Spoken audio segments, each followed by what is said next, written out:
A very good evening to everyone present here. Myself, Shauradip Odhikari.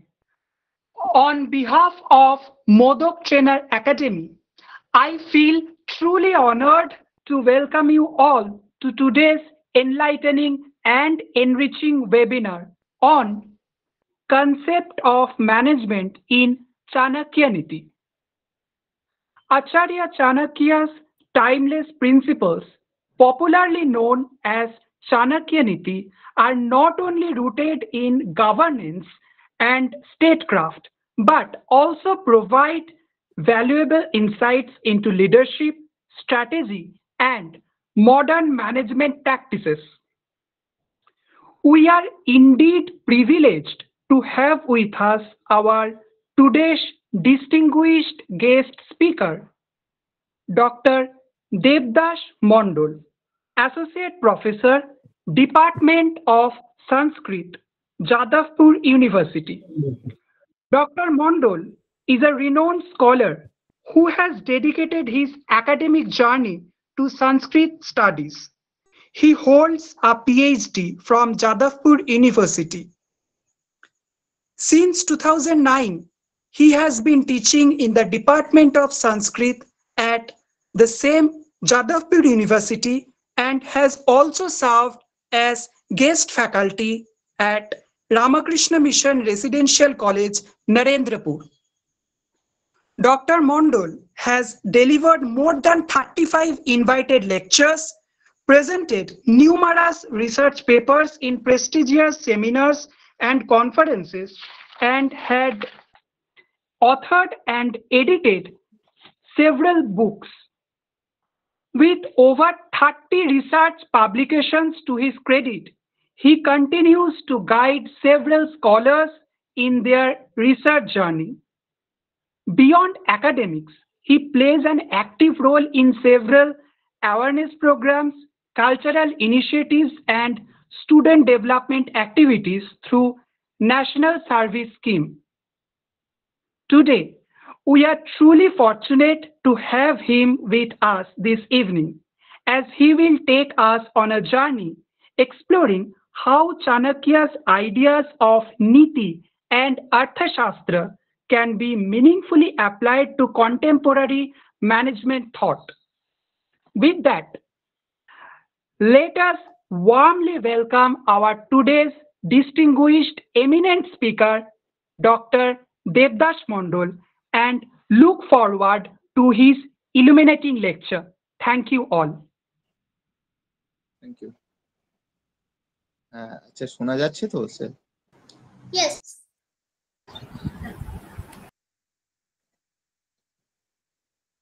নমস্কার, যারা এখানে শ্রোতৃমণ্ডলীরা আছেন সবাইকে আজ বিশ্বকর্মা পুজোর নমস্কার, অভিনন্দন এবং সকলের শুভকামনা করি। আসন্ন শারদীয়ার আন্তরিক শুভেচ্ছা, অভিনন্দন এবং সেই সঙ্গে যারা এই অনুষ্ঠানের উদ্যোক্তা মোদক ট্রেনার একাডেমি, আমাদের সকলে পরিচিত স্যার গণেশ মোদক স্যার এবং আমাদের তিতলি মোদক এবং সেই সঙ্গে আমাদের যারা আছেন অন্যান্য এই সংস্থার যারা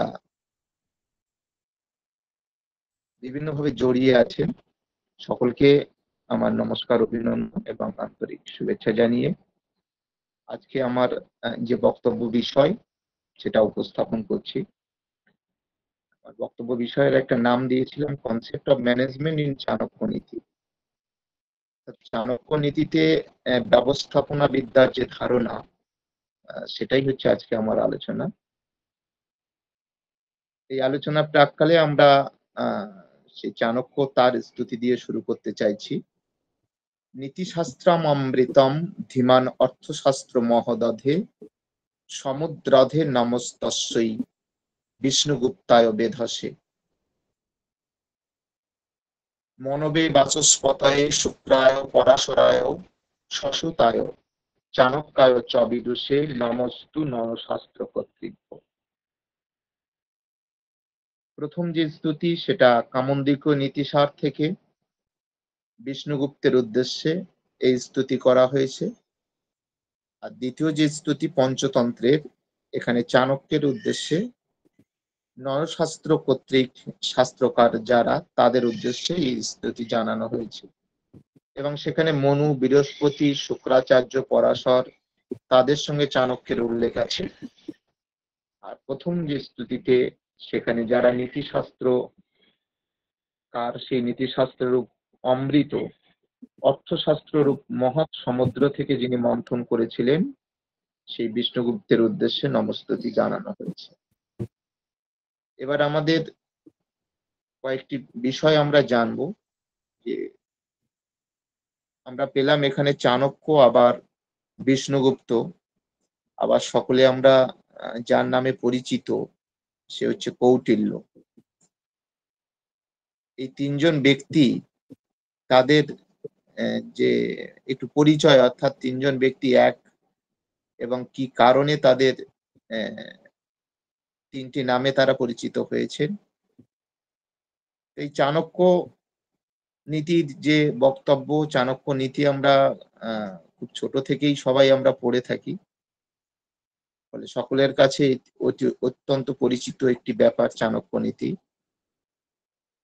কিন্তু এই চাণক্য কে সেটা আমরা নিশ্চিত জানি, যে যার মন্ত্র শক্তিতে মগধের সিংহাসনে নন্দবংশের ধ্বংস এবং মৌর্য বংশের উত্থান সম্ভব হয়েছিল, তিনি ছিলেন চাণক্য। এবং ইনি প্রাচীন ভারতীয় একজন বিশিষ্ট কূটনীতিবিদ। তবে শুধু প্রাচীন ভারত নয়, এখনো আজকের যুগেও যদি যারা কূটবুদ্ধি ধুরন্ধর ব্যক্তি, তাদের নাম উচ্চারণ করলেই যার নামটি সবার আগে মনে আসে, তিনি হচ্ছেন চাণক্য। আসলে চাণক্য বা কৌটিল্য, এনারা একজন ব্যক্তি হিসাবে আমাদের কাছে পরিচিত হলেও দিনের পর দিন এনারা একটা প্রাতিষ্ঠানিক নাম প্রাপ্ত হয়েছেন, এবং কূটবুদ্ধি সম্পন্ন যে কোনো ব্যক্তির একটা বিশেষ উপাধি হিসাবেই আমাদের সকলের কাছে এই চাণক্য বা কৌটিল্য পরিচিত হয়ে আছেন। আমরা দেখব চাণক্য চাণকস্য মনে গোত্রাপত্যম করে চাণক্য পদটি সিদ্ধ হচ্ছে। চনক মুনির পুত্র হওয়ায় তার নাম চাণক্য। সোমদেবের কথা শরীফ সাগর, বিষ্ণু শর্মার পঞ্চতন্ত্র এবং স্কন্দ পুরাণ প্রভৃতিতে এই চাণক্য এই নামটি গ্রহণ করা হয়েছে। সেখানে বলা হচ্ছে যে ততোপি দ্বিসহস্রেষু দশাধিক শতত্রয়ে ভবিষ্যত নন্দ রাজ্যং চ চাণক্য জান হনিষ্যতি। অর্থাৎ এই নন্দ রাজ্যকে চাণক্য যে হত্যা করেছিল এবং মগধের সিংহাসনে যে মৌর্য বংশের প্রতিষ্ঠা করেছিল, তার একটা ইঙ্গিত এই বক্তব্যের মধ্যে আছে। আর পঞ্চতন্ত্রে যে নয় বা নীতিশাস্ত্রকার, সেখানে যে চাণক্যের নাম করা হয়েছে, চাণক্যায় চ বিধুষে নমস্তু নয়শাস্ত্র কর্তৃত্ব। অর্থাৎ এই যে চাণক্য, তিনি কিন্তু কামন্দিক নীতিশাস্ত্রে যিনি বিষ্ণুগুপ্ত, সেটা কৌটিল্যের অর্থশাস্ত্রে একেবারে পুষ্পিকায়, মানে শেষ যে শ্লোক, সেখানে পরিষ্কার বলে দেওয়া হচ্ছে, দৃष्ट्वा প্রতিপত্তিং বহুধা শাস্ত্রেষু ভাষ্যকারাণাম স্বয়মেব বিষ্ণুগুপ্তস্যকার সূত্রং চ ভাষ্যং চ। অর্থশাস্ত্রে বলা হচ্ছে, অর্থাৎ এখানে বিষ্ণুগুপ্ত নিজেই কিন্তু অর্থশাস্ত্রের সূত্র এবং ভাষ্য নিজেই প্রণয়ন করছেন। কারণ বিভিন্ন শাস্ত্রের যে বিরোধিতা এবং ভাষ্যকারদের যে মত পার্থক্য, সেগুলো সব বিচার করেই বিষ্ণুগুপ্ত নিজেই তিনি এই ভাষ্য এবং সূত্রাকারে কৌটিল্যের অর্থশাস্ত্র রচনা করছেন। আর এই যে চাণক্য, সেই চাণক্যই যে বিষ্ণুগুপ্ত, সেটা আমরা এর আগে বলেছি যে বিভিন্ন গ্রন্থে কোথাও চাণক্য, কোথাও বিষ্ণুগুপ্ত এই নামে অভিহিত হচ্ছেন। এবং কামন্দক যখন তার নীতিশাস্ত্র শুরু করছেন, সেই নীতিশাস্ত্রে তিনি তার পূর্বাচার্য হিসাবে এই বিষ্ণুগুপ্তকে স্তুতি জানাচ্ছেন। यस्या अभिचार वज्रेण वज्र ज्वलन तेजस पपात मूलत श्रीमान सुपर्व नंद पर्वतः। একাকী মন্ত্র শক্তিয়া ইয়া সত্তা শক্তিধর উপমহ আজহর নিরিশ্চন্দ্রায় চন্দ্রগুপ্তায় মেদিনীম নীতিশাস্ত্রামৃতম ধীমান অর্থশাস্ত্র মহদধে সমুদ্রধে নমস্তস্যই বিষ্ণুগুপ্তায় ধসে।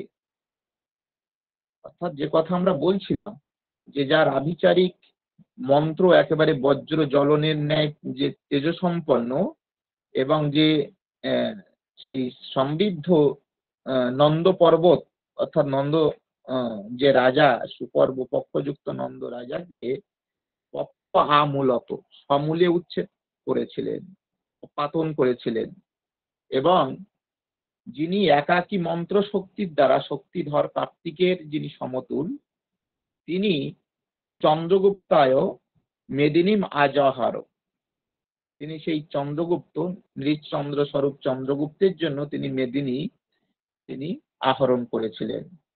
সেই তিনি যিনি অর্থশাস্ত্র রূপ বিরাট সমুদ্র থেকে নীতিশাস্ত্র রূপ অমৃত মন্থন করেছেন, সেই বিষ্ণুগুপ্তকে নমস্কার জানানো হয়েছে। অর্থাৎ এখানে আমরা যেটা দেখছি যে বিষ্ণুগুপ্ত এবং যিনি চাণক্য তিনি একই ব্যক্তি, এবং বিশাখ দত্তের মুদ্রা রাক্ষস নাটকে চাণক্যের যে আসল নাম বিষ্ণুগুপ্ত সেটা সুনির্দিষ্টভাবে বলা হয়েছে। এই বিষ্ণুগুপ্ত নাম হওয়ার পেছনেও বলা হয়েছে যে শিশুকাল থেকে ভগবান বিষ্ণুর কৃপায় তিনি কোন একটা সংকট বা অসুখ থেকে হয়তো রক্ষা পেয়েছিলেন, সেই কারণে তার এই নাম হয়েছিল। এই চাণক্য বিষ্ণুগুপ্ত যে নামে সর্বাধিক পরিচিত সকলের কাছে, তিনি হলেন কৌটিল্য। সেটা আমরা বাণভট্টের কাদম্বরী, বিষ্ণু পুরাণ, কামোদিকীয় নীতিসার, মুদ্রা রাক্ষস এবং অর্থশাস্ত্র প্রভৃতিতে কিন্তু এই কৌটিল্য নামটি বেশ প্রচলিত। এবং এই কৌটিল্য কি জন্য হয়েছে সেটা মুদ্রা রাক্ষস নাটকে বলেই দেওয়া হচ্ছে যে কৌটিল্য কুটিল মতি স এসো, অর্থাৎ কূট বুদ্ধির জন্যই তিনি কৌটিল্য, ধুরন্ধর বুদ্ধির জন্যই তিনি কৌটিল্য। অর্থাৎ আমরা এই চাণক্য নীতি, চাণক্যের আলোচনায় বিষ্ণুগুপ্ত এবং কৌটিল্য এই যে প্রসঙ্গগুলো যেমন আমরা নিয়ে আসলাম, এই প্রসঙ্গ ক্রমেই আমরা কৌটিল্যের অর্থশাস্ত্রের কিছু প্রসঙ্গ চাণক্য নীতি প্রসঙ্গে আসবে, ফলে তার একটা বার্তাও আমরা এই বক্তব্য থেকে দিতে চাইছি। যাই হোক, এবার চাণক্য নীতির যে ব্যবস্থাপনা বা ম্যানেজমেন্ট নিয়ে কথাটা বলা হয়েছে, ম্যানেজমেন্ট যেটা এখন আধুনিক ব্যবস্থাপনায় বিদ্যা বা ম্যানেজমেন্ট শব্দটির যে অর্থ সেটা আমরা যদি দেখি, ম্যানেজমেন্ট এটা ইতালীয় এবং ল্যাটিন ম্যানেজার শব্দ থেকে এসেছে, এবং যার অর্থ হলো to turn up the horse, অশ্বকে প্রশিক্ষিত করে তোলা। এর সমর্থক শব্দ হলো টু হ্যান্ডেল, অর্থাৎ চালনা করা। অনেক ব্যবস্থাপনা বিষয় যারা ম্যানেজমেন্ট শব্দটিকে manage plus men and teach tactfully এই তিনটি শব্দের সমাহার বলে গণ্য করেন। অর্থাৎ মানুষকে যে কৌশলে পরিচালনা করার ব্যবস্থাপনা তাকেই বলা হচ্ছে ম্যানেজমেন্ট, যা পরবর্তীকালে শুধু মানুষকে নিয়ন্ত্রণ নয়, মানুষের সমষ্টি অর্থাৎ সংগঠন নিয়ন্ত্রণ, মানুষের সামগ্রিক কার্য পরিচালনা, সেটা ব্যবসা, কোনো বিশেষ সংস্থা প্রভৃতি নিয়ন্ত্রণ অর্থে সেটা প্রযুক্ত হচ্ছে। ফলে এই ব্যবস্থাপনা সামগ্রিকভাবে যদি দেখা যায় এমন একটি প্রক্রিয়া যা প্রতিষ্ঠানের লক্ষ্য এবং উদ্দেশ্য অর্জনের জন্য বিভিন্ন কার্যাবলী পরিচালনা করে থাকে।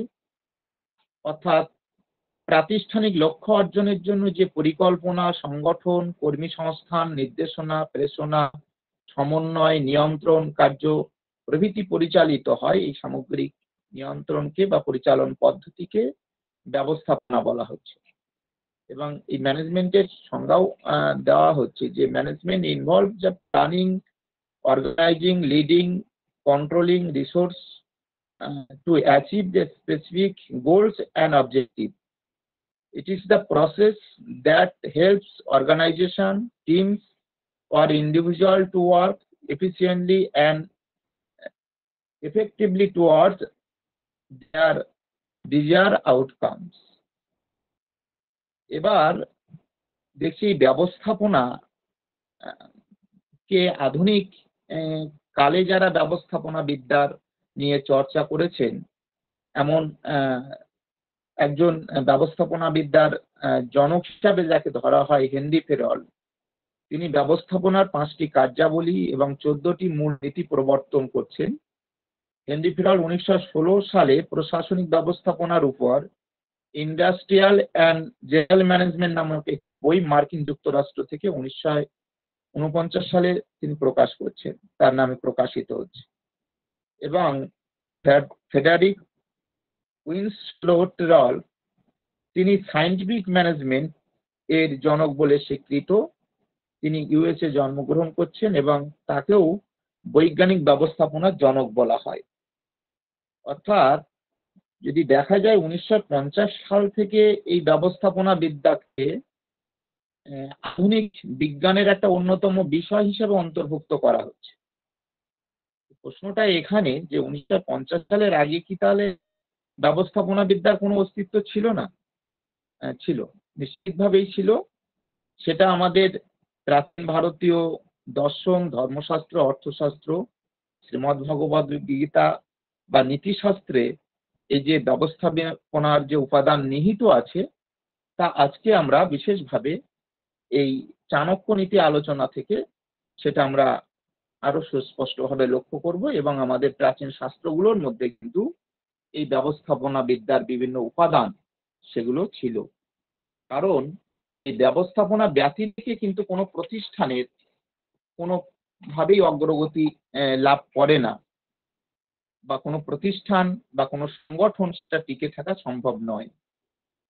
ফলে কার্যকর ব্যবস্থাপনার যে অর্থনৈতিক প্রবৃদ্ধি, তার জন্য কিন্তু এই ব্যবস্থাপনা বিদ্যার সেটা অত্যন্ত উপযোগী।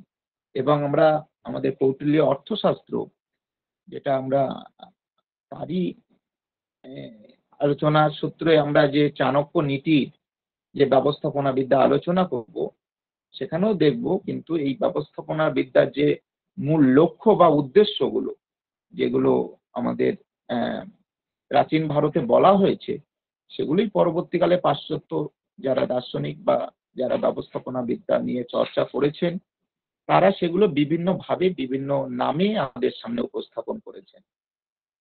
এখন এই ব্যবস্থাপনার কয়েকটি মুখ্য উদ্দেশ্য যদি দেখা যায়, আমরা আগে বলেছি কোনো প্রতিষ্ঠান বা কোনো সংগঠনকে নিয়মতান্ত্রিকভাবে নিয়মিতভাবে পরিচালনা করা, এবং সম্পদ সেটা মানব সম্পদ বা বস্তুগত সম্পদকে যথাযথভাবে পরিচালনা এবং তার বিনিয়োগ করা, যেটা আমরা খুব সহজভাবে কৌটিল্য অর্থশাস্ত্রে সেখানে যোগক্ষেম, সেই যোগক্ষেমের মধ্যে যোগ অলব্ধস্য লাভ আর ক্ষেম লব্ধস্য পরিপালনা, অর্থাৎ অলব্ধের যেটা লাভ, যেটা আমার প্রাপ্তি হয়নি তার যেটা প্রাপ্তি, আর ক্ষেম লব্ধস্য পরিপালনা, যেটা প্রাপ্তি হয়েছে তার পালন, এই পালনের মধ্যে রক্ষণ এবং বর্ধন এবং বর্ধিতের সৎপাত্রের প্রতিপাদন, এই উদ্দেশ্যগুলো কিন্তু নিহিত আছে।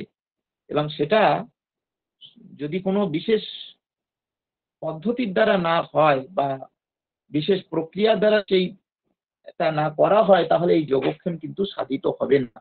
যেটা কৌটিল্যের অর্থশাস্ত্রের প্রায় মূল এজেন্ডাই হচ্ছে যোগক্ষেম, কারণ অর্থশাস্ত্রের লক্ষণের মধ্যেই এই যোগক্ষেম ভাবনাটা কিন্তু আছে। মনুষ্যানাং বৃত্তির অর্থ মনুষ্যবতী ভূমির অর্থ তস্যা পৃথিবী লাভ পালনায় শাস্ত্রম অর্থশাস্ত্রম, এই লাভ আর পালন এটাই আসলে যোগক্ষেম। আর অর্থশাস্ত্রের মধ্যে এই সামগ্রিক ব্যবস্থাটা কিন্তু ছিল, সেটা আমরা কিন্তু অর্থশাস্ত্র নিয়ে আলোচনা করলে আরো বিস্তৃতভাবে এই ম্যানেজমেন্ট বা এই কৌশল বা এই যে ব্যবস্থাপনা বিদ্যার নিদর্শন আরো সুবিস্তৃতভাবে খুঁজে পাওয়া যাবে। যাই হোক, আমরা যেটা দেখছিলাম, এছাড়াও ব্যবস্থাপনা বিদ্যার যে নিয়ে আলোচনা হচ্ছে তার কয়েকটা দিকও আছে, কিছু ঝুঁকি থাকে, মানে বিভিন্ন সংগঠন বা বিভিন্ন প্রতিষ্ঠান পরিচালনা করতে গিয়ে সেই সমস্ত ঝুঁকিগুলো চিহ্নিত করে সেগুলোর মোকাবিলার জন্য প্রয়োজনীয় পদক্ষেপ গ্রহণ করা। আর সেখানে যারা কর্মচারীরা থাকবেন তাদের যে মান উন্নয়ন এবং তাদের সামগ্রিকভাবে কল্যাণ চিন্তা করা, এবং সেই সঙ্গে যন্ত্রপাতির যে আধুনিক তার মান উন্নয়ন, আধুনিক প্রক্ষেপণ, এবং তার মধ্য দিয়ে যাতে লাভ বৃদ্ধি হয় এবং উৎপাদনশীলতা বৃদ্ধি হয় এবং সর্বোপরি সকলের উদ্দেশ্য সিদ্ধি হয়, এরকম একটা সুষ্ঠুভাবে কার্য পরিচালনা বা পরিবেশনার জন্য এই ব্যবস্থাপনা বিদ্যা নিয়ে এই চর্চা সেই প্রাচীন কাল থেকে যেটা আমাদের ভারতবর্ষে ছিল, সেটা এখন নতুন ভাবে বিভিন্ন ক্ষেত্রে এটা বিশেষ ভাবে আমাদের ব্যবস্থাপনা বিদ্যা হিসাবে, ম্যানেজমেন্ট হিসাবে আমাদের কাছে এসেছে।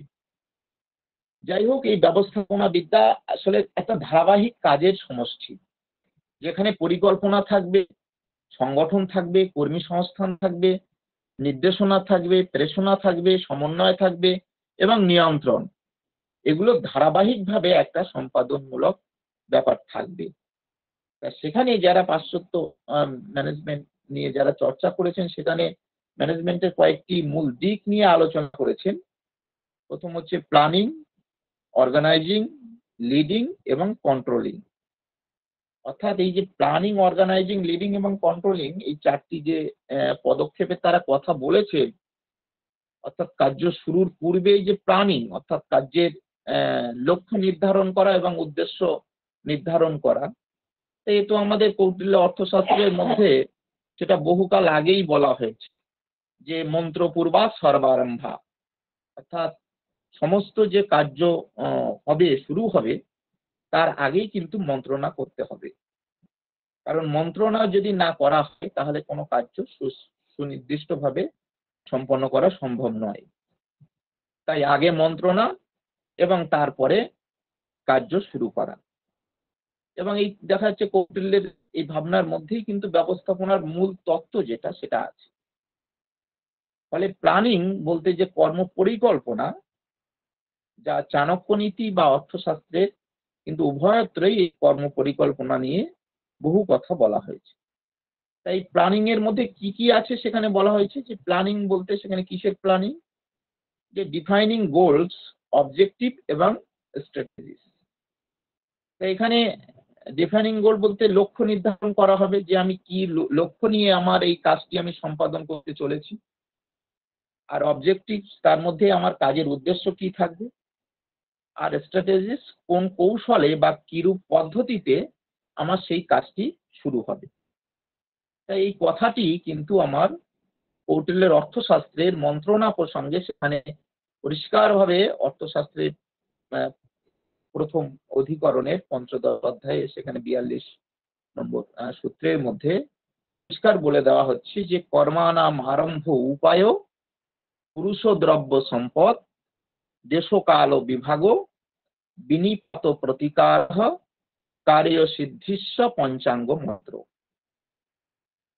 অর্থাৎ কর্ম আরম্ভ উপায়, কর্মানাম আরম্ভ উপায়, কর্ম শুরুর যে প্রক্রিয়া, আর পুরুষ দ্রব্য সম্পদ, সেই কার্য সিদ্ধির জন্য যে সমস্ত পুরুষ বলতে যে কর্মচারী বৃন্দ, আর যে দ্রব্য মানে সেই দ্রব্য মনুষ্য হতে পারে এবং এই বিভিন্ন দ্রব্যাদি হতে পারে এবং অর্থনৈতিক সম্পদ হতে পারে, এবং দেশকাল বিভাগ, কোথায় সেই কার্যটি সম্পাদিত হচ্ছে, কতদিন ধরে সেই কার্যটি সম্পাদিত হচ্ছে তার একটা সুনির্দিষ্টভাবে নির্দেশ থাকবে, বিভাগ থাকবে। আর বিনিপাত প্রতিকারও, সেটা যদি সেই কার্যের কোন রকম প্রতিবন্ধকতা তৈরি হয় তার কিভাবে প্রতিবিধান করা হবে। আর কার্য সিদ্ধি, শেষ পর্যন্ত কার্য সম্পন্ন হলে তার একটা মূল্যায়ন, কি নিয়ে কার্য শুরু করা হয়েছিল, কতদূর হলো ইত্যাদি। এই কৌটিল্য অর্থশাস্ত্রে যেটা বলা হয়েছে সেটাই আবার চাণক্য সূত্রে অতি সংক্ষেপে বলা হচ্ছে, কর্মা আরম্ভ উপায়, পুরুষ দ্রব্য সম্পদ, দেশকাল বিভাগ, কার্য সিদ্ধিস্য। চাণক্য সূত্র 6ষ্ঠ অধ্যায়ের 83 সংখ্যক সূত্র। মানে এখানে কৌটিল্য অর্থশাস্ত্রে যেটা একটু বিস্তৃত করে বলা হয়েছে, সেটা চাণক্য নীতি বা চাণক্য সূত্র, এগুলো আরো সার্বজনীন ভাবে সাধারণ মানুষের কাছে সংক্ষেপে সহজবোধ্য করে বোঝানোর জন্য কিন্তু এই সেই মানে কর্ম পরিকল্পনার কথাই কিন্তু বলে দেওয়া হলো যে কিভাবে আমার এই কাজটি শুরু করতে হবে। কর্মানাম আরম্ভ উপায়, অর্থাৎ যে কোনো কাজের শুরুতে যে তার পর্যালোচনা করা, কাজটি কি উদ্দেশ্য নিয়ে হবে, সেই কার্যটি কিভাবে সম্পাদন করা হবে, কার্যটির ধরন কেমন হবে। যেমন স্বরাজ্যে যদি হয় তার কিছু রাজ্যের বিভিন্ন উন্নয়ন আছে, তার প্রাকার বা কূপ খননাদি, প্রাসাদ নির্মাণাদি, রাস্তাঘাট নির্মাণাদি, এগুলো যদি হয় তাহলে সেটা কি উদ্দেশ্য হবে বা কিভাবে কাজটি সম্পাদন করা হবে ইত্যাদি ইত্যাদি তার মধ্যে যেমন আছে। তেমনি সেটা যদি পররাষ্ট্র যদি হয় সেটা কৌটিল্যের অর্থশাস্ত্রে দেখা যায়, সেখানে বিভিন্ন সন্ধি বিগ্রহ আলোচনা, কোন প্রসঙ্গে কি জন্য হবে ইত্যাদি। মানে তার উদ্দেশ্য, মূল যে আমার যেটা মূল ছিল যে ব্যবস্থাপনাবিদ্যার যে প্ল্যানিং, যেটা পরিকল্পনা এবং তার মধ্যে যে অবজেক্টিভ এবং যে গোলস, লক্ষ্য নির্ধারণ করা হবে, সেই ভাবনাগুলোই কিন্তু এই কর্ম আরম্ভের জায়গায় থাকছে। এবং সেই প্রসঙ্গে চাণক্য সূত্রের মধ্যে সেখানে বলছে যে স্বশক্তিং জ্ঞাত্বা কার্যম আরভেত, নিজ সামর্থ্য জেনে তারপর কার্যটা শুরু করা উচিত। অর্থাৎ কার্য শুরু হঠাৎ মনে হলো আমি সঙ্গে সঙ্গে কাজ শুরু করে দিলাম, তা কিন্তু নয়। নিজ সামর্থ্য মনে তার আর্থিক দিক দিয়ে তার সামর্থ্য কিনা, তার যারা কর্মচারী তারাও সমর্থ কিনা, ওভারঅল যারা পরিবেশ পরিস্থিতি, সৈন্যবাহিনী বা তার যে সমস্ত উপকরণ সেগুলো সব দিক দিয়ে ঠিক আছে কিনা। তাহলে এই সশক্তিং বলতে এইগুলো সমগ্র জেনে নেওয়ার পরেই কিন্তু তারপর তার কার্যটি শুরু হবে। এবং এই কার্যটি শুরু হওয়ার জন্য তার কত লাভ বা ক্ষতি হবে বা কার্যটির ধরন কেমন হবে, এই সমগ্রটাই কিন্তু এই কর্ম আরম্ভের মধ্যে এটা মানে আলোচনা হবে। ব্যবস্থাপনার মধ্যে সেই তো কর্মের লক্ষ্য, উদ্দেশ্য, কার্যাবলী পরিচালনা, এইগুলোই তো আলোচনা করতে বলা হয়েছে। এবং সেটা চাণক্য সূত্রে বলছেন যে পূর্বং নিশ্চিত পশ্চাৎ কার্যম আরভেত।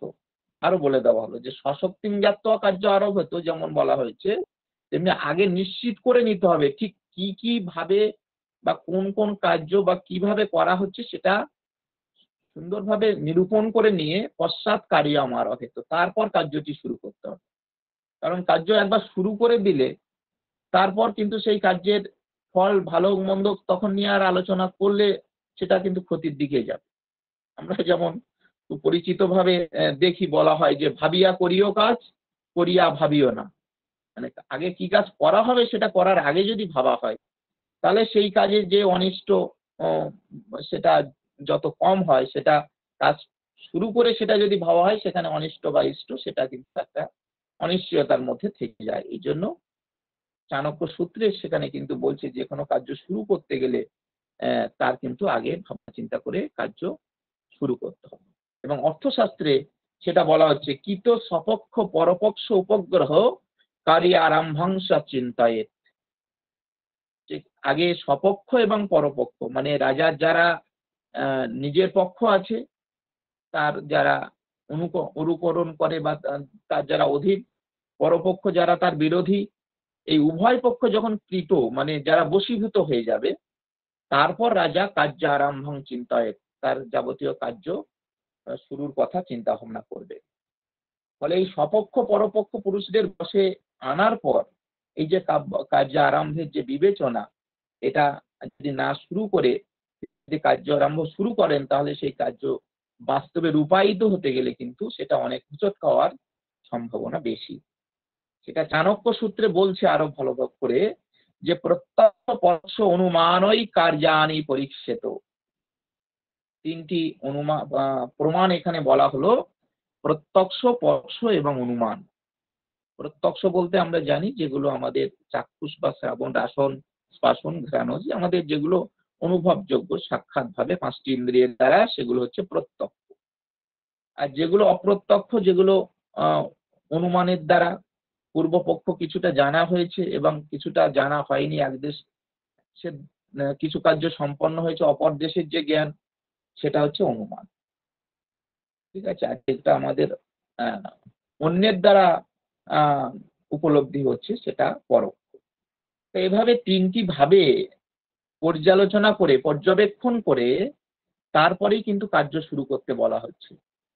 চাণক্য সূত্রে বলা হচ্ছে না পরীক্ষ কারিনাং কার্য বিপত্তি। যদি পরীক্ষা না করে কার্য শুরু করা হয় তাহলে কিন্তু কার্যে বিপত্তি আসবে। এই কারণে যে কোনো কার্য শুরু করতে গেলে কিন্তু আগে আমাদের পরীক্ষা নিরীক্ষা বিবেচনা করে তারপর সেই কার্য শুরু করতে হবে, এবং অবিবেচনা প্রসূত কার্যে যে নানান বিঘ্ন উপস্থিত হয় সেটা কিন্তু আমাদের এই চাণক্য সূত্রে বা চাণক্য নীতিতে এবং কৌটিল্য অর্থশাস্ত্রের মধ্যে সেই ধারণা কিন্তু পরিষ্কার করে দেওয়া হচ্ছে।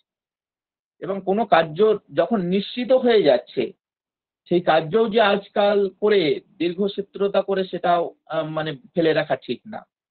কারণ অকারণে যে কালক্ষেপ যদি হয় তাহলে সেই কালক্ষেপেই কিন্তু কার্যের ফলটা নষ্ট হয়ে যেতে পারে, বিনষ্ট হয়ে যেতে পারে। সেখানে চাণক্য সূত্রে বলছে যে কালাতিক্রমাৎ কালৈব তৎফলং পিবতি। যদি কাল অতিক্রম হয়ে যায় তাহলে কাল মহাকাল বা সেই তার ফল যেটা প্রাপ্তির সম্ভব ছিল এক সময় সেটা কিন্তু সেই ফলকে মানে বিনষ্ট করে, খেয়ে ফেলে। অর্থাৎ সিদ্ধান্ত যখন হয়ে যাবে যত সম্ভব দ্রুততার সঙ্গে সেই কার্যারম্ভ শুরু করা উচিত। এটাই হচ্ছে এই আলোচনার মূল উদ্দেশ্য। এরপরে দ্বিতীয় যে ভাগটা আমরা চাণক্য নীতিতে দেখছিলাম, পুরুষ ও দ্রব্য সম্পদ। আমরা আগে বলেছি যে সেখানে পুরুষ ও দ্রব্য সম্পদ বলতে যদি আমরা কোনো কার্য সম্পাদন করি সেটা প্রাসাদ নির্মাণ হতে পারে, রাষ্ট্রের উন্নয়ন হতে পারে, তা সেখানে সেগুলো করতে গেলে আমার কত ধরনের শ্রমিক লাগছে, কি জাতীয় দারু জাতীয় বিভিন্ন দ্রব্যাদি লাগছে এবং কত অর্থ সম্পত্তি লাগবে, বা যদি শত্রু রাজ্যে আমরা দূত সেনাপতি ইত্যাদি প্রেরণ করি তাহলে সেখানে কত সুবর্ণ রত্নাদির প্রয়োজন লাগবে। এই সমস্ত আলোচনা এই পুরুষ ও দ্রব্য সম্পদের মধ্যে থাকবে, এবং সেখানে দু ধরনের উপকরণের কথা বিশেষভাবে জোর দেওয়া হয়েছে চাণক্য নীতিতে, একটা মানবীয় আর একটা বস্তুগত। আমরা জানি মানবীয় উপকরণ, তার মধ্যে মানুষ বা জনশক্তি বা মানব সম্পদ। আজকের যুগে মানব সম্পদের যে অপচয় যেটা হচ্ছে সেখানে চাণক্য নীতিতে বারবার এই মানব সম্পদকে সুনির্দিষ্টভাবে যদি প্রয়োগ করা যায় তাহলে তার দ্বারা একটা বিরাট উদ্দেশ্য সিদ্ধি হবে। তারা কিন্তু সেই বিষয়টাকে গুরুত্ব দিতে চেয়েছিলেন। আর সেই সঙ্গে মানব সম্পদের পাশাপাশি যেগুলো বস্তুগত সম্পদ, বিভিন্ন যন্ত্রপাতি, কাঁচামাল বা বিভিন্ন মালামাল এবং বাজার দর, অর্থ পদ্ধতি, এই সমস্ত বিষয় কিন্তু এই আলোচনার মধ্যে আছে, যেটা আমরা ব্যবস্থাপনা বিদ্যার দ্বিতীয় পাঠে, যেখানে organising A allocating resource and যে অর্থফোল্ড, অর্থফোল্ডের কথা যেখানে বলা হয়েছে, তার সঙ্গে কিন্তু এই কৌটিল্য ভাবনা বা চাণক্য নীতির ভাবনা খুব সুন্দরভাবে মিলে যায়। এরপরে যদি আমরা দেখি দেশকাল ও বিভাগ, দেশকাল ও বিভাগ, দেশকাল অনভিজ্ঞ ব্যক্তি তারা কিন্তু কার্য সাধনে সমর্থ হন না। অর্থাৎ কাজ যেমনই হোক সেই কার্য শুরু করতে গেলে দেশ কাল তার পরিণাম সম্পর্কে পর্যালোচনা করা কিন্তু একান্ত জরুরি। সেটা চাণক্য নীতিতে ৬৬ নম্বর যে চাণক্য শ্লোক, সেখানে বলা হচ্ছে সর্বে ইন্দ্রিয়াণি সংযম্য বকবৎ পণ্ডিত জনঃ কালো দেশ উপপন্নানি সর্বকার্যাণি সাধয়ে। কি বলা হচ্ছে? সর্ব ইন্দ্রিয়াণি সংযম্য, সমস্ত ইন্দ্রিয় সমূহ সংযম করে, অর্থাৎ যে কোনো কার্য শুরু করতে গেলে যে মনোসংযোগ, সেই মনোসংযোগটা কিন্তু একান্ত জরুরি। তা সেই মনোসংযোগটা কেমন হবে? বলছে বকবৎ পণ্ডিত জন, বকের ন্যায় পণ্ডিত ব্যক্তি, মানে যে কর্মকুশল ব্যক্তি তিনি হবেন বকবৎ। অর্থাৎ বক তার সে যেমন একাগ্র চিত্তে জলাশয়ের একটা বিরাট জলাশয় থেকে সেই জল থেকে মাছ সামান্য টোপ পেলেই মাছ সংগ্রহ করে নিতে পারে, তাহলে এই রকম নিশ্চল ভাবে সে সেখানে অপেক্ষা করে এবং খুব মনোসংযোগ করে সেখানে একেবারে শিকার ধরার জন্য একেবারে উদ্গ্রীব হয়ে থাকে, চোখ কান বন্ধ করে এরকম অবস্থায়। তাহলে সেখানে কোনো ব্যক্তি যখন তার কার্য শুরু করবেন সেই কার্যের প্রতি তিনি গভীর মনোযোগ দেবেন, এবং গভীর মনোযোগ দেবেন এমন ভাবে যে যেটুকু সময়ের মধ্যে ওই কার্যটি সম্পন্ন করা হবে সেই সময়টা তার মাথায় রাখতে হবে। এবং দেশ কোন জায়গায় কাজটি হচ্ছে, দেশকাল উপপন্নানি সর্বকার্যানি সাধয়ে, ফলে এই দেশ কাল সেটা যদি যথাযথভাবে বিচার না করা হয় এবং সেই বিচারটা সুনির্দিষ্ট এবং পুঙ্খানুপুঙ্খ না হলে কিন্তু অনেক সময় অনেক কাজ ফসকে যেতে পারে। সেটা কিন্তু কৌটিল্য অর্থশাস্ত্রে যেটা বলা হয়েছে সেটাই কিন্তু চাণক্য নীতিতে মানে খুব সহজভাবে আমাদের কাছে উপস্থাপন করা হচ্ছে। এবং চাণক্য সূত্রে বলছে নীতিজ্ঞ দেশকাল ও পরীক্ষিত, মানে ওখানে বলা হলো পণ্ডিত, এখানে বলা হলো নীতিজ্ঞ, মানে সেই নীতিজ্ঞ বা যিনি নীতিবান, যিনি পণ্ডিত, যিনি কর্মকুশল, তিনি কিন্তু দেশ কালকে পরীক্ষা করবেন। ফলে দেশ কাল যথাযথভাবে পরীক্ষা করে তবেই কিন্তু তার কার্য শুরু করবেন, তবেই সেই কার্য সিদ্ধি হবে। কারণ অবিমৃষ্যকারিতা বা হঠকারিতা বশত যদি কোনো কাজ করা হয় তাহলে সেই কার্যটি কিন্তু শুরুতেই নাশ হয়ে যেতে পারে। সেটা ওই মানে রাস্তাঘাট হোক, প্রাসাদ নির্মাণ হোক, বা যাই হোক, যে শত্রুর সঙ্গে যুদ্ধ করা হোক, সেটা কিন্তু সুনির্দিষ্টভাবে করতে হবে এবং কত দিনের মধ্যে সেটা করতে হবে এই সমগ্র সেটা কিন্তু নির্ধারণ করতে। এর পরের যে অংশ যেটা হচ্ছে বিনিপাত প্রতিকার, যেখানে ব্যবস্থাপনা বিদ্যার মধ্যে যেখানে কন্ট্রোলিং এর কথা বলা হয়েছে, monitoring process and making adjustment. মানে একজন যে কাজ শুরু করতে গেলে সেই কাজ যেভাবে শুরু করা হয়েছিল সবসময় যে একই লক্ষ্যমাত্রা নিয়ে এগোবে তা কিন্তু নয়। অনেক ভ্রম প্রমাদ, বিপর্যয়, বিভিন্ন প্রতিবন্ধকতা এসে উপস্থিত হতে পারে, সেই কার্যে সমস্যা দেখা দিতে পারে। সেটা আর্থিক দিক দিয়ে হোক, শ্রমিক দিক দিয়ে হোক, বা আকস্মিক বিপর্যয় ঝড় বাদলার দিন থেকে হতে পারে, বা এখন আবার রাজনৈতিক নেতাদের বিভিন্ন চাপানুতা থাকতে পারে, তাদের চাওয়া পাওয়ার গল্প থাকতে পারে, বিভিন্ন কারণেও কাজটি বন্ধ হয়ে যেতে পারে। তখন তাই যদি হয় সেগুলোকে প্রতিবিধান করার জন্য বা সেগুলো কাজটি যথাযথভাবে তার লক্ষ্যে পৌঁছায় তার জন্য যেটা আধুনিক ব্যবস্থা বিদ্যার মধ্যে যেটা মনিটরিং এর কথা বলা হয়েছে বা অ্যাডজাস্টমেন্টের কথা বলা হয়েছে, এখানে কিন্তু সেই ভাবনাটাই কিন্তু নিহিত আছে আমাদের কৌটিল্য অর্থশাস্ত্রে।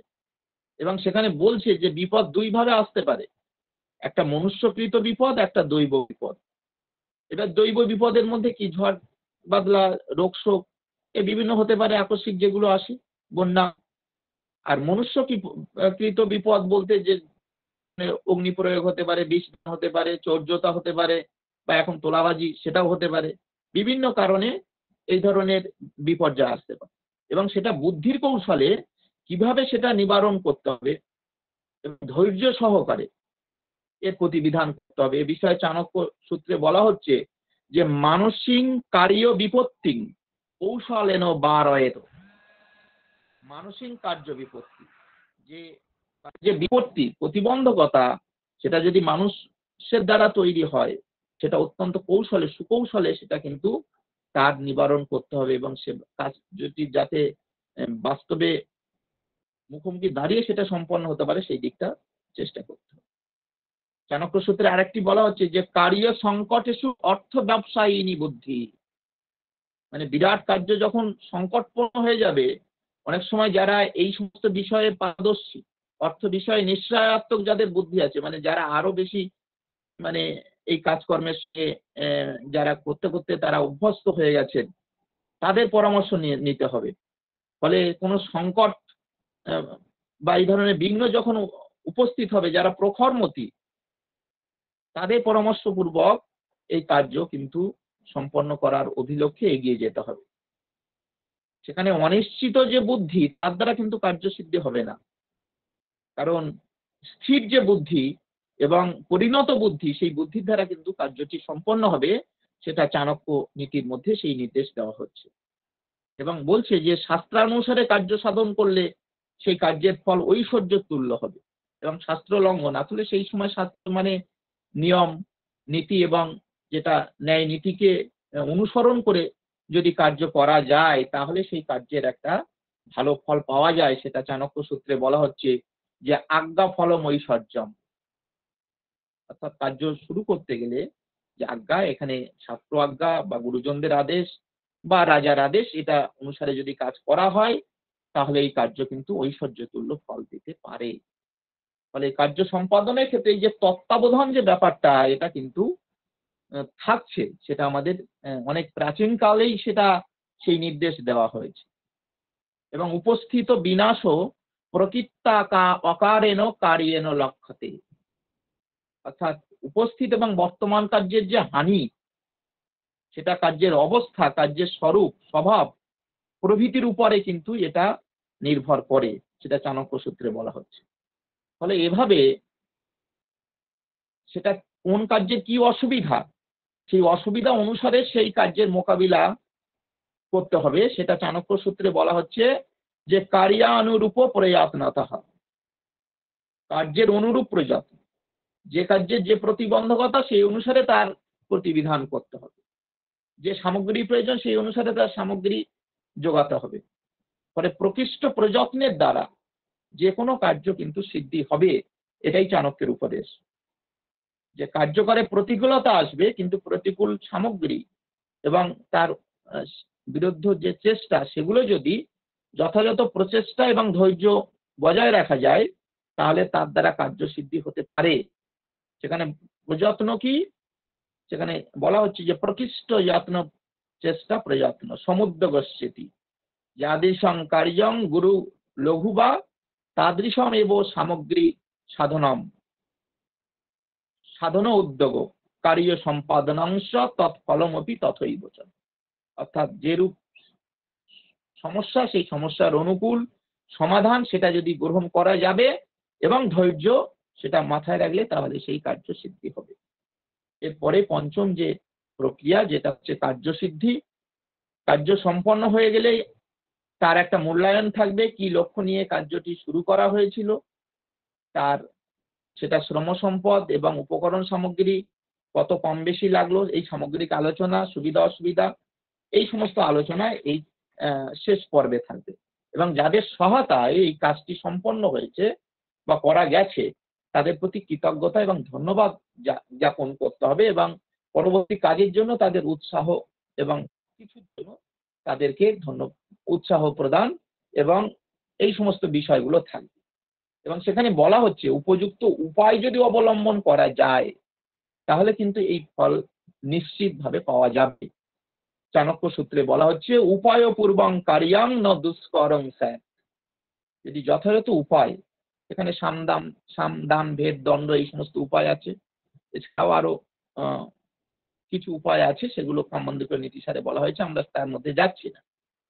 তো এই বিভিন্ন উপায় যার যেখানে যেটা প্রয়োজন, সেই অনুসারে নিলে তার একটা উদ্দেশ্য সিদ্ধি হবে। কারণ উপায়বিহীন কার্যের ফল বিনষ্ট হবে, আর যদি সঠিক উপায় অবলম্বন না করা হবে, তার ফল কিন্তু পাওয়া যাবে না। তবে যে কোনো কার্য সিদ্ধি নিমিত্ত বারংবার কিন্তু কৌটিল্য অর্থশাস্ত্র, চাণক্য নীতি প্রভৃতিতে এই উদ্যম, অধ্যবসায়, উৎসাহ, অভিজ্ঞতা এবং যে একাগ্র মানসিকতাকে কিন্তু সবিশেষ গুরুত্ব দেওয়া হচ্ছে। কারণ এগুলো কার্য সাধনের পক্ষে একান্ত সহায়। যে উপায়ে যে কার্য সিদ্ধি হয়, সেটাই হচ্ছে তার উপায়। ফলে আমরা যে আধুনিক ব্যবস্থাপনা বিদ্যার মধ্যে, যেখানে লিডিং শেষ পর্বে ছিল, গাইডিং এবং তার মোটিভিং টিম মেম্বার, অর্থাৎ কার্য পরিচালনার জন্য, কর্মে উৎসাহ দেওয়ার জন্য সেখানে একজন দলনেতারও কাজ থাকবে, যে আলোচনা আমরা একটু পরে আসছি। কারণ এই সামগ্রিক পরিকল্পনা যার তত্ত্বাবধানে চলবে, আধুনিক ব্যবস্থাপনা বিদ্যায় যে দলনেতার যে ভূমিকা আছে, সেই আলোচনা আমরা একটু পরে আসব। কিন্তু এর মাঝে এই যে সামগ্রিক যে কর্মের ভাবনা, যেটা মন্ত্রণা, সেটা যাতে প্রকাশিত না হয়, সে বিষয়ে চাণক্য নীতিতে বলছে মনসা চিন্তিতং কর্ম বচসান প্রকাশয়েৎ অন্যলক্ষিত কার্যস্য ইয়াত সিদ্ধিরিন জায়তে।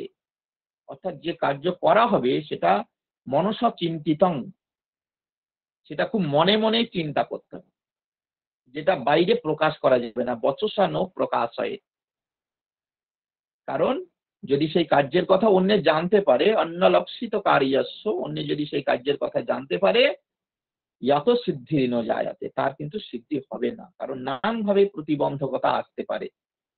সেটা কার্য সাধনের ক্ষেত্রে শত্রুপক্ষের থেকে হোক বা বিভিন্ন কার্য প্রতিবন্ধকতা সেগুলো আসতে পারে। সেই কারণে এখানে সংক্ষেপে এই কথাটা বলা হয়েছে, যেটা আমরা কৌটিল্য অর্থশাস্ত্রে সেটাকেই বলা হচ্ছে যে যতদিন যদি কার্য না সিদ্ধি হয়, মানে কতদিন পর্যন্ত এই মন্ত্রণাকে সংরক্ষণ রাখতে হবে, সেখানে অর্থশাস্ত্রে বলা হচ্ছে তস্য সংবরণম আয়ুক্ত পুরুষ রক্ষণম আকারী কালাদিতি। তস্য সংবরণম, তস্য মন্ত্রস্য সংবরণম, সেই মন্ত্রণার সংবরণ রাখতে হবে। আয়ুক্ত পুরুষ রক্ষণম, এবং সেখানে মন্ত্রণা নিযুক্ত যে পুরুষ যারা ব্যক্তিরা ছিলেন তাদেরকেও সংরক্ষিত রাখতে হবে। কতদিন? আকারীয় কালাদিতি, যতদিন পর্যন্ত সেই কার্য না সিদ্ধি হচ্ছে। অর্থাৎ এই কার্য সিদ্ধি না হওয়া পর্যন্ত মন্ত্রণায় নিযুক্ত ব্যক্তিদের মন্ত্রণা গুপ্তি যাতে না প্রকাশিত হয় সে বিষয়ে তাদের সতর্ক থাকতে হবে, এবং তাদের সতর্ক রাখার প্রতি যত্ন নেওয়াটাই আবশ্যক। কারণ যারা এই মন্ত্রণা করবেন তাদের অত্যন্ত দায়িত্ব থাকছে কার্যটি সিদ্ধি করার। কারণ মন্ত্রণাটি প্রকাশিত হলে সেটা কিন্তু ফলপ্রসূ হবে না, নানান বিঘ্ন করতে পারে। এ বিষয়ে চাণক্য সূত্রও বলছে কি, সিদ্ধস্য কার্যস্য প্রকাশনাং ন কর্তব্যম। যদি যে কার্য সিদ্ধও হয়ে গেলেও সেটাও বলছে না প্রকাশ করা উচিত, কারণ অনেক সময় এই কার্য হয়ে যাওয়ার প্রকাশের ক্ষেত্রে তার আত্মরম্ভিতা প্রকাশ পেতে পারে, বা নিজের কার্য ভালো মন্দ যাই হোক তার মধ্যে কিছু অপটুতা ক্লেশজনিত একটা ব্যাপার থাকতে পারে। ফলে সেগুলোও প্রকাশ করার কথা কিন্তু চাণক্য না করার কথাই বলছে, যে কার্য সিদ্ধির পূর্বে বা পরে নিজ মুখে সেগুলো প্রকাশ করলে সেই কার্যের গুরুত্ব সেটা অনেকটা লঘু হয়ে যায়। যাই হোক, আমরা এই যে মন্ত্র সংরক্ষণ, মন্ত্রণা গুপ্তি, যেটা কৌটিল্য অর্থশাস্ত্রে, চাণক্য নীতি এবং চাণক্য সূত্রে সর্বত্রই কিন্তু এই মন্ত্রণা সংরক্ষণের ব্যাপারটিকে তারা জোর দিতে চেয়েছেন। এবং সেই ক্ষেত্রে বলছেন যে যারা এই কার্যের ব্যাঘাত ঘটাতে পারেন, অনেক সময় অনেক ব্যক্তিবৃন্দ বা যারা এই লুকিয়ে অনেক সময় বিভিন্ন ধরনের পক্ষী বা তাদের থেকেও যাতে কার্য না হয়, বা যারা এমনকি কর্মচারীরাও তারাও প্রকাশ হতে পারে, এই বিষয়টা নিয়ে খুব বিস্তৃত আলোচনা করা হয়েছে কৌটিল্যের অর্থশাস্ত্রে মন্ত্রগুপ্তি নিয়ে। আমরা সেই বিষয়ে এখন যাচ্ছি না। যাই হোক, তবে আমরা যে জায়গাটা দেখছি যে এখানে কার্য সম্পাদন করতে গেলে অনেক সময় যে কোনো কার্য সম্পাদন করতে গেলে মনে অনেক দ্বিধা দ্বন্দ্ব অনেক সময় থাকে, কিন্তু এখানে বলছে যে যাদের আত্মনির্ভরশীলতা এবং কার্য সম্পাদনের দক্ষতা প্রভৃতি আছে, তারা সেই কার্য আত্মনির্ভরশীল হয়ে কার্য শুরু করবেন। কারণ অনেকে দৈবের উপরে নির্ভর করেন, কিন্তু যদি পুরুষ আকার বা তার আত্মনির্ভরশীলতা এটা যদি ঠিক থাকে তাহলে কিন্তু তার কার্য সিদ্ধি হবে। সেখানে চাণক্য সূত্রে বলছে যে নাতি ভীর কার্য চিন্তা, মানে যারা অতিশয় ভীরু ব্যক্তি তারা কিন্তু কোনো কার্য চিন্তা করতে পারেন না। কারণ এই কার্য শুরু হলে অন্যেরা কে কি নিন্দা করবে, কার্য যদি না ঠিক হয় তাহলে সেটাও এক নিন্দা। ফলে তাদের বিভিন্ন ভয় আশঙ্কা থাকবে, ফলে তাদের দ্বারা কোনো কার্যই সিদ্ধ হবে না। ফলে কার্য নিপুণ ব্যক্তি যারা, তারা কিন্তু অনেক দুঃসাধ্য কর্ম, তারা মনের শক্তি, তাদের কার্যের নৈপুণ্যতা প্রভৃতি দিয়ে তারা কার্য সম্পন্ন করতে পারে। বলছে দুঃসাধমপি সুকরং করতি, অনেক দুঃসাধ্য কার্যও কিন্তু তারা সহজে সম্পন্ন করতে পারেন তাদের এই বারবার সেই কার্য সম্পাদনের কারণে। যাই হোক, কার্যটি কোন কার্য কখন করা হবে, একসময় হয়তো অনেক কার্য চলে আসে, তাহলে কখন কোন কার্য করতে হবে সে বিষয়েও চাণক্য নীতিতে বলা হয়েছে যে কার্য বহুত্বে বহু ফলম আয়তিকং বা করিয়া, যে একসময় যদি অনেক কার্য উপস্থিত হয় যার ফল বহু এবং অল্প সময় যে কার্য নিষ্পত্তি হবে সেই কার্যটি সবার আগে করতে হবে। আর যার ফল বিলম্বে সংগঠিত হয় সেই কার্য বিলম্বে সংগঠিত করলেও কোনো ক্ষতি হবে না। ফলে এই কার্য শুরুর সময়ও কিন্তু এই অগ্রপশ্চাৎ যে বিবেচনা, সেটাও কিন্তু চাণক্য নীতি থেকে আমরা উপলব্ধি করতে পারছি। এইবার আমরা আসবো এই কার্য সামগ্রিকভাবে যিনি তত্ত্বাবধান করবেন, যার নেতৃত্বে এই কার্য সম্পাদিত হবে, সেই দলনেতার প্রসঙ্গে, যেটা আধুনিক ব্যবস্থাপনা বিদ্যায় এই দলনেতার একটা বিরাট ভূমিকা আছে, দলনেতার গুণ গুণ ইত্যাদি নিয়ে। তা আমরা আমরা যেখানে আমাদের চাণক্য নীতিতে যেভাবে এই দলনেতার গুরুত্ব বলা হয়েছে, আমরা সেই প্রসঙ্গটাই বিশেষভাবে দেখছি, যেখানে সামগ্রিক কার্য পর্যবেক্ষণ এবং পরিচালনা, সেই প্রসঙ্গে চাণক্য সূত্রে কি বলা হচ্ছে, যে স্বয়মেব আসন্নাং কার্যাং নিরীক্ষেত। দলনেতা বা রাজা নিজেই কিন্তু সমাসন্ন কার্যের পর্যবেক্ষণ করবেন, অর্থাৎ তিনি স্বয়ং উপস্থিত থেকে সেই কার্য পর্যবেক্ষণ করবেন। সেটা যুদ্ধযাত্রার ক্ষেত্রে হোক, রাজা যদি নিজেই যুদ্ধযাত্রা ইত্যাদি, তাহলে সৈন্য সামন্ত প্রভৃতি তাদের মধ্যে একটা চাঙ্গা যে ভাব থাকবে, রাজা গেলেন না যুদ্ধে, অন্যকে লাগিয়ে দিলেন বা অন্যকে সেখানে যোগ করে দিলেন, তারা যুদ্ধ করবেন কি করবেন না একটা দ্বিধাদ্বন্দ্বের মধ্যে থাকবে। ঠিক তেমনি যে কোনো উন্নয়নমূলক বা যে সামগ্রিক রাষ্ট্রের উন্নতি বিধানে রাজা নিজে থেকে যে কার্য শুরু করবেন এবং মাঝে মাঝে তদারকি করবেন, সেই কার্য যত সহজে সম্পন্ন হয়ে যাবে, রাজার যদি সেখানে কোনো রকম ইনভলভমেন্ট না থাকে, রাজা যদি সামনে উপস্থিত না থাকেন, তাহলে সেই কার্য কিন্তু তত সত্তর শেষ কার্য শেষ হবে না। কারণ এই কার্য তত্ত্বাবধানের দ্বারা, কার্য বারবার নিরীক্ষণের দ্বারা সেই কার্যের গতি প্রাপ্তি হয়। ফলে যে কার্য খুব আশু প্রয়োজন এবং যা অন্যের দ্বারা সম্ভব নয়, এমন কাজ রাজা বা দলনেতার নিজে উপস্থিত থেকে সেই কার্য তৎপরতার সঙ্গে সেটা সম্পাদন করতে হবে। ফলে কার্য এবং ফলের গুরুত্ব বুঝে তার পরিদর্শন এবং পর্যবেক্ষণ অবশ্যই করতে হবে। তা ছোট হোক বা বড় হোক, কোনো কার্যের প্রতি কিন্তু অবহেলা করা উচিত নয়। কারণ কোনো কার্য একটা সময় হয়তো ছোট মনে হচ্ছে, কিন্তু দেখাচ্ছে তার ফল কিন্তু অনেক সুদূর প্রসারী।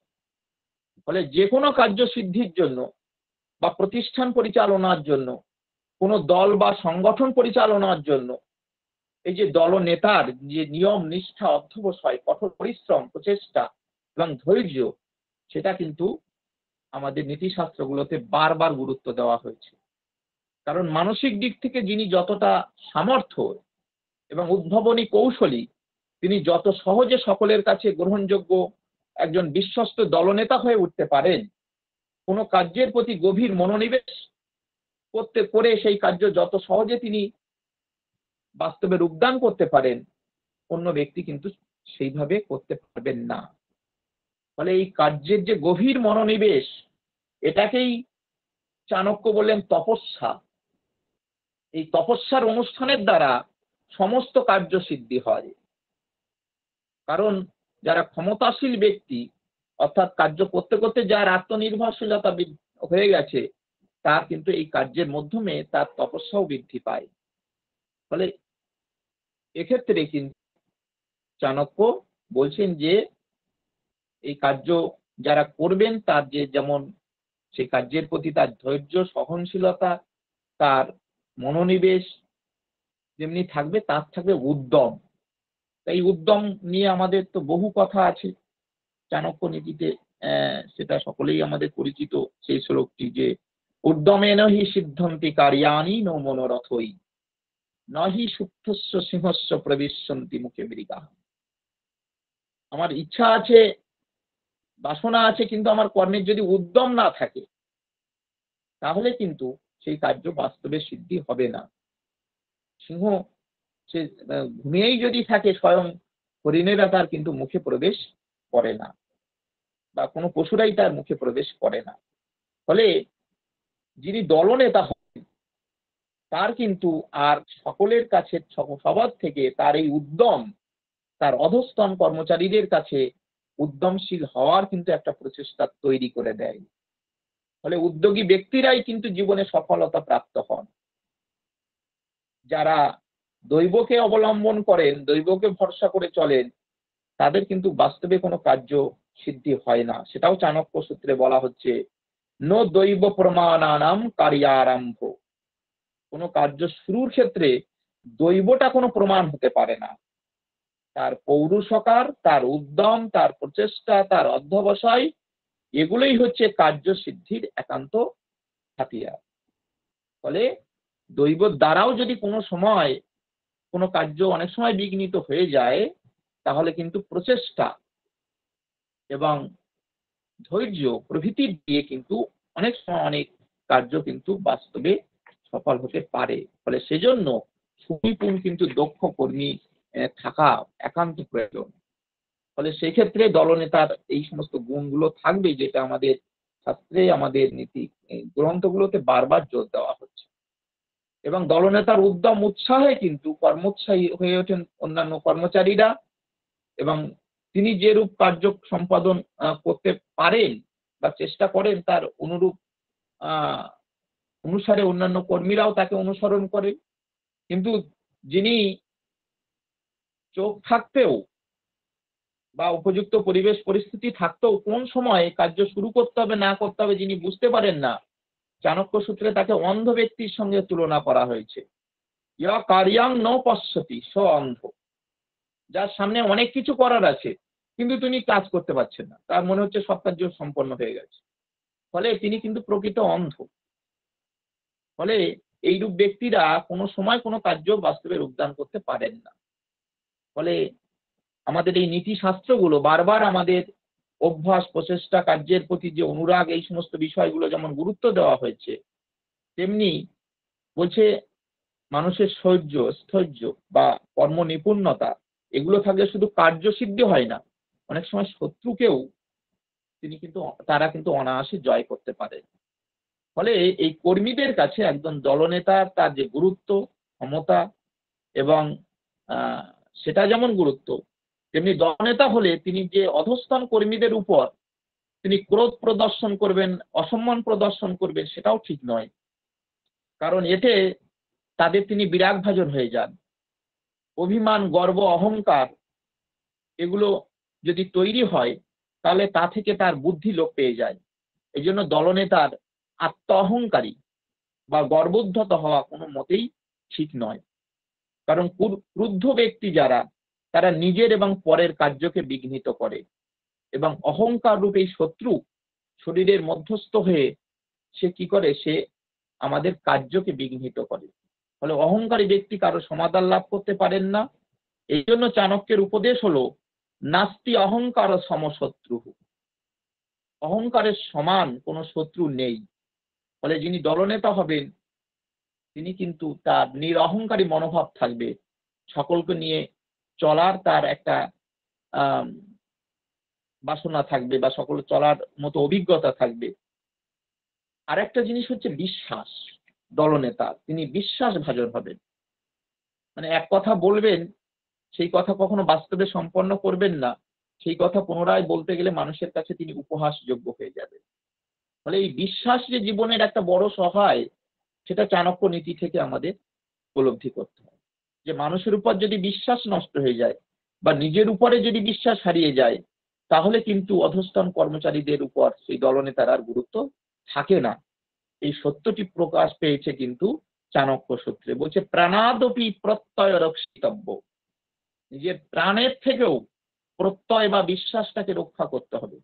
সেটা পরিবারে থাকতে হলে পরিবারের সদস্যদের সঙ্গে বা পরিবারের সদস্যদের কাছে নিজের বিশ্বাস অর্জন, কোনো সংগঠনে থাকতে হলে, কোনো কার্যালয়ে থাকতে হলে, বা কোনো বিশেষ সংস্থার মধ্যে কর্মচারীদের সঙ্গে থাকতে হলে এই বিশ্বাস ভাজন হওয়া এবং অন্যকেও বিশ্বাস করার যে মানসিকতা এবং তাদের উপর বিশ্বাস অর্পণ করে তাদের দায়িত্ব দেওয়া, কাজের তদারকি পূর্বক সেই কার্যে তাদের উৎসাহ দেওয়া, এটাও কিন্তু করতে হবে।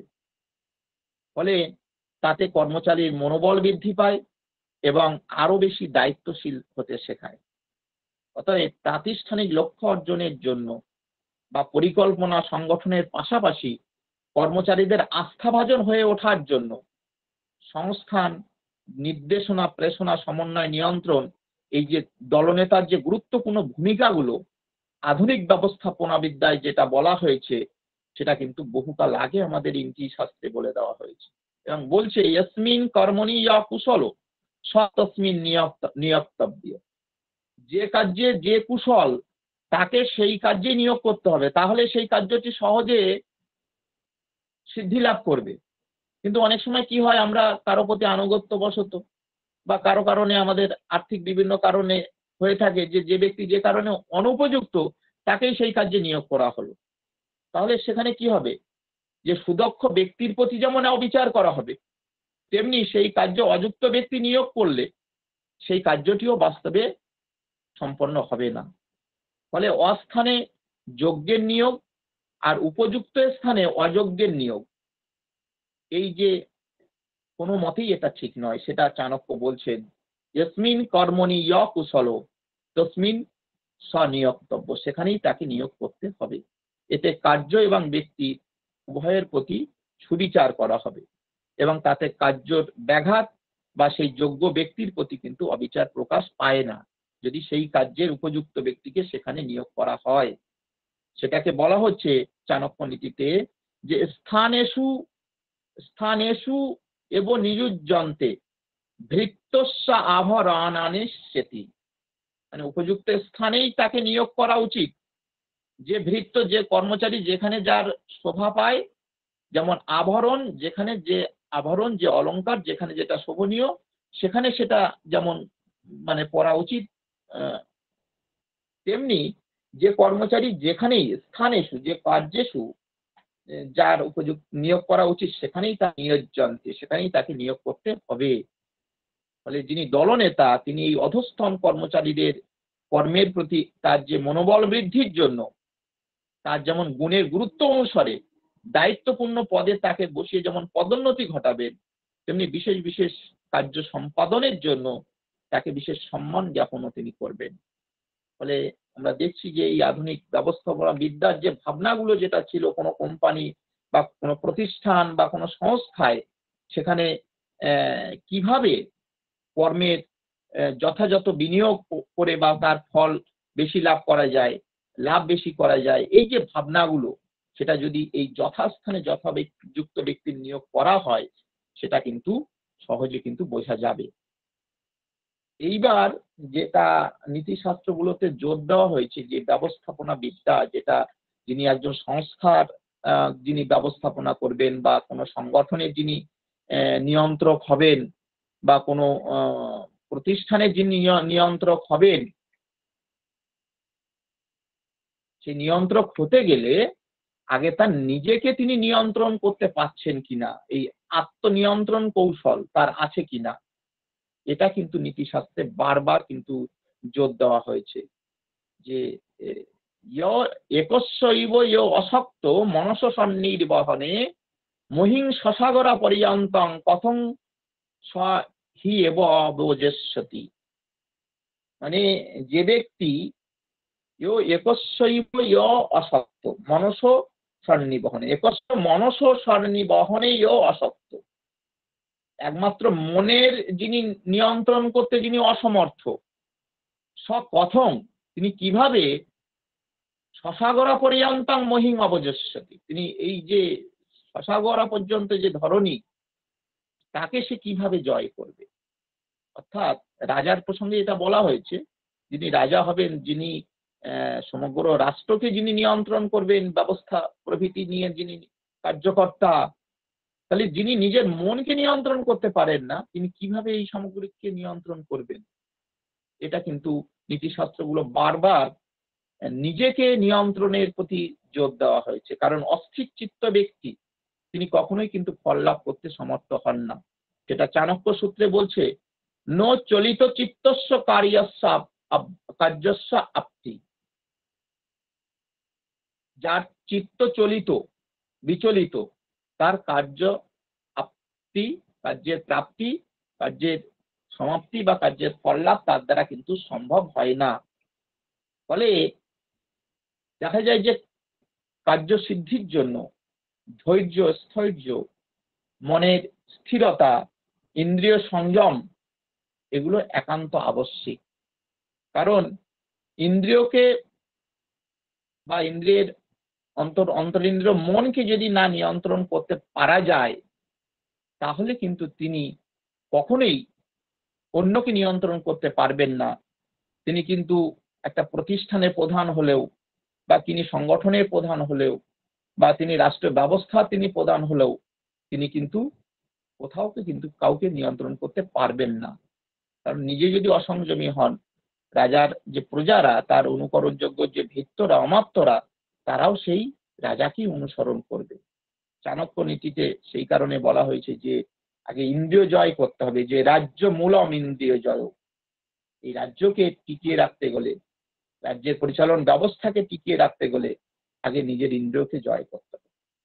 ফলে এই চাণক্য নীতি, দর্শন শাস্ত্র, এই সমস্ত বিষয়ে প্রভৃতিতে আমাদের যে ইন্দ্রিয়, সেগুলো জ্ঞানেন্দ্রিয় হোক, কর্মেন্দ্রিয় হোক এবং অন্তরেন্দ্রিয় হোক, সবকিছুকেই নিয়ন্ত্রণ করতে বলা হয়েছে।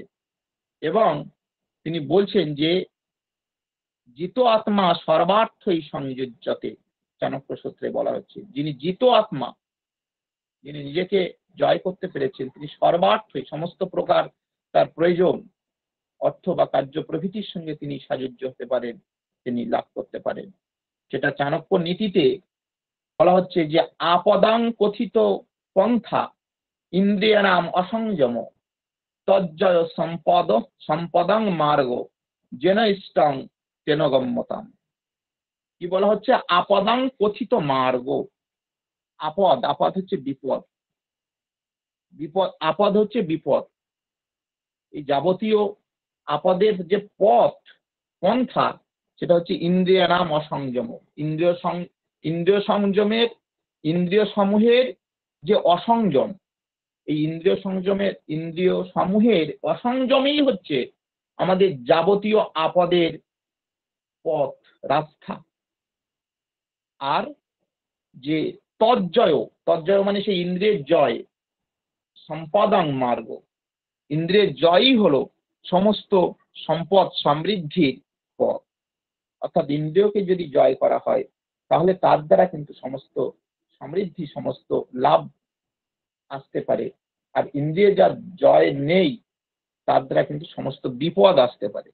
সেটা আমরা আজকের যুগের অনেক সামনে আমাদের যারা এই ধরনের ব্যক্তিরা আছেন, তাদের যে বিপদ, সেগুলো আমরা কিন্তু বাস্তব, এই যে চাণক্যের কথাগুলো কত বাস্তব, সেগুলো আমরা কিন্তু যদি দেখি উপলব্ধি করতে পারবো। এই জন্য যে পথ মঙ্গল যেন ইষ্টং তেন গম্যতম, ফলে যে ইন্দ্রিয় সংযমের যে পথ, সেটাই ইষ্ট, ফলে সেটাই, সেই পথ আমাদের অনুসরণ করে চলা উচিত। কারণ জিতচিত্ত ব্যক্তি, তিনি কিন্তু সমস্ত কার্য সম্পন্ন করতে পারেন। সুশিক্ষা, সৎসঙ্গ, ইন্দ্রিয় সংযম, এইগুলোই কিন্তু যারা করতে পেরেছেন, তারাই প্রকৃত শক্তিমান। ফলে সেইরূপ শক্তিমান ব্যক্তি, তিনি কিন্তু কার্য সাধনের যোগ্য। এবং এই কার্য সাধনের ক্ষেত্রে কিভাবে আমাদের যে যোগ্যতা উৎপন্ন হয়, সেটাও কিন্তু আমাদের নীতিশাস্ত্রের মধ্যে বলা হয়েছে। সেটা আমরা চাণক্য নীতিতে সকলের পরিচিত যে শ্লোক, বিদ্যা দদাতি বিনয়ং বিনয়ং জাতি পাত্রতাম, এই পাত্রত্ব ধনম আপনতি ধনাৎ ধর্মস্তত সুখম। বিদ্যা থেকে যে বিনয় এবং বিনয় থেকে যে পাত্রতা, যোগ্যতা আসে, আর যোগ্যতা থেকেই যে ধন সম্পদ প্রাপ্তি, সেটাই কিন্তু সুখের কারণ, ধর্মের কারণ। কিন্তু অযোগ্য হয়ে যে অন্যায় পথে, দুর্নীতি পথে যে ধন অর্জন, সেটা যে অসুখের কারণ হচ্ছে, সেটা কিন্তু আমরা আমাদের চোখ কান খোলা রাখলে বুঝতে পারি। এবং সেটা আমাদের কৌটিল্য অর্থশাস্ত্রে সেটাই আরো পরিষ্কার ভাবে বলে দেওয়া হচ্ছে যে কিভাবে এই আমাদের সামর্থ্য আসতে পারে। বলছে শ্রুতাধি প্রজ্ঞা উপজায়তে প্রজ্ঞা যোগ যোগাদ আত্মবক্তেতি বিদ্যানাং সামর্থ্যং। বিদ্যা থেকে কিভাবে সামর্থ্য আসতে পারে? যে শ্রুতা, তার বারবার সেই শাস্ত্র শুনতে, অধ্যবসায় প্রভৃতির দ্বারা সেই শাস্ত্র অর্থ উপলব্ধি করতে করতে আমাদের প্রজ্ঞা উৎপন্ন হয়। আর প্রজ্ঞা যোগ, প্রজ্ঞার থেকে যোগ, যোগ চিত্তবৃত্তি নিরোধ, যোগ হচ্ছে আমাদের কোনো কার্যে মনোসংযোগ, এবং সেই কর্মের মনোসংযোগ থেকে যে আত্মবতা, যে আত্মনির্ভরশীলতা, যেটা আমাদের সমস্ত কার্য সাধনের ক্ষেত্রে একান্তভাবে জরুরি। এবং যিনি বিদ্যা বিনীত রাজা, তিনি কিন্তু অন্যান্যাং পৃথিবীং ভুঙ্ক্তে সর্বভূতে হিতে রতঃ। যিনি বিদ্যা বিনীত রাজা, যিনি শাস্ত্র জ্ঞান অর্জন করেছেন, উপদেশ শ্রবণ করেছেন, এবং তিনি কিন্তু প্রজাদের প্রকৃতপক্ষে বিনয় শিক্ষা দিতে পারেন।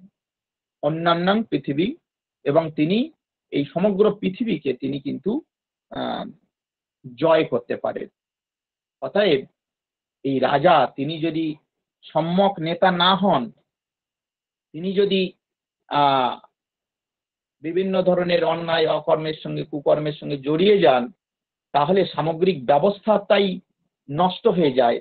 সেটা কামন্দিক নীতিসারে সুন্দরভাবে বলা হয়েছে, যদি নস্যাৎ নরপতি সম্যক নেতা তত প্রজা অকর্ণধারা জলধৌ বিপ্লবতে ইহ নৌরিব।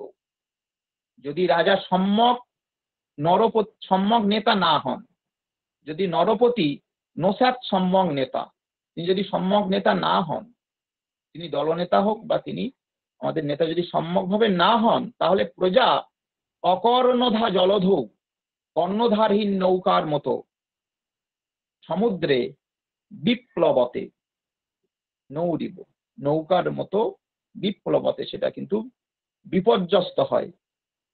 তাহলে আমাদের সমাজে যে নীতিমান রাজা, যিনি হচ্ছেন আদর্শ রাজা, তার দ্বারা প্রজারা যে সমৃদ্ধি লাভ করে, তার দ্বারা সমাজ যে অগ্রগতির পথে এগিয়ে চলে, সেখানে রাজা যদি সম্যক নেতা না হন, দলনেতা তিনি যদি বলিষ্ঠ না হন, তাহলে প্রজাদের তথা তার যে সংগঠনের সেটা যে একটা সমূহ ক্ষতি হতে পারে, সেটা রাষ্ট্রের বিপর্যয় নেমে আসতে পারে, সেটা কিন্তু এই কামন্দিক নীতির এই বক্তব্য থেকে বোঝা যায়। যে কর্ণধারহীন নৌকা, সেও যেমন বিপদগামী হয়ে পড়ে, তাহলে সেই নেতা তিনি যদি সম্যক না হন, তাহলে তার দ্বারা পরিচালিত রাষ্ট্রও কিন্তু বিপর্যস্ত হয়ে যেতে পারে। আচ্ছা, আর কি